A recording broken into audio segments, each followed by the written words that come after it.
China's story is super old, like thousands of years old. It's full of emperors and cool inventions and kingdoms that came and went like the ocean tides. It's a story about never giving up and changing with the times, like a tree that grows taller but keeps its roots deep in the ground. From the flat lands near the Yellow River to the tall mountains of the Himalayas, China's land is as different as its history. We're going on a trip through time to see this old land, exploring its amazing past and getting a peek at what it's like today.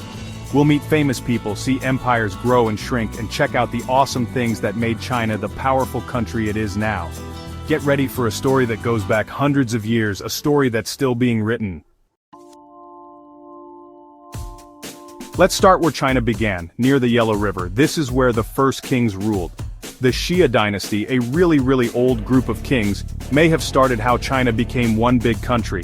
After the Xia, the Shang Dynasty from about 1600 to 1046 BCE, got really good at making things out of bronze and started writing, which we know from special bones they used for fortune-telling.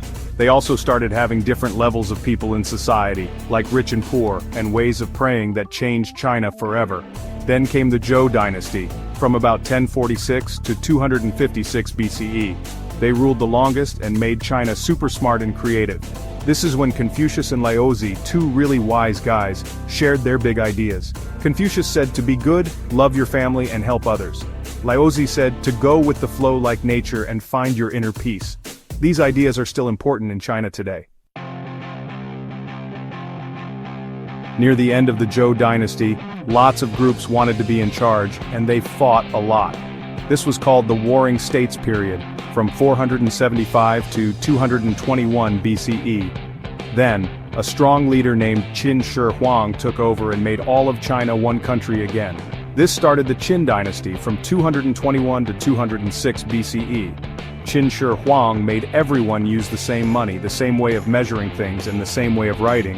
He also started building the Great Wall, a super long wall to keep out bad guys.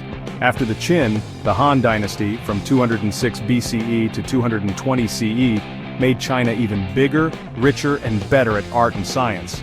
The Silk Road, a bunch of paths for trading, helped China trade with faraway countries and share ideas. After the Han Dynasty, China went back and forth between being one country and lots of little countries. The Sui Dynasty, from 581 to 618 CE, and the Tang Dynasty, from 618 to 907 CE, made China one again, and even bigger. The Tang Dynasty was another great time for art, writing, and new inventions. But problems inside China and other countries caused the Tang to fall apart. The Song Dynasty, from 960 to 1279 CE, was great for making new things, like gunpowder and the compass. But people from the north kept attacking, and the Mongols, led by Kublai Khan, took over and started the Yuan Dynasty, from 1271 to 1368. The Ming Dynasty, from 1368 to 1644, brought back Chinese rulers and started exploring the oceans and trading more. But fighting inside China and powerful countries from Europe, especially during the Opium Wars in the 1800s, made the Qing Dynasty, from 1644 to 1912, weak. The Qing Dynasty was the last one with an emperor. When the Qing Dynasty ended in 1912, big changes happened in China. There was a revolution, a civil war, and then the Communist Party took over in 1949. Mao Zedong, the leader, changed how people lived and worked, but it wasn't always good. After Mao died in 1976, Deng Xiaoping made changes that helped China become super rich.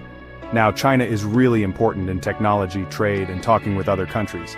It makes lots of things that everyone uses, and its new ideas, especially in computers and clean energy, are changing the world.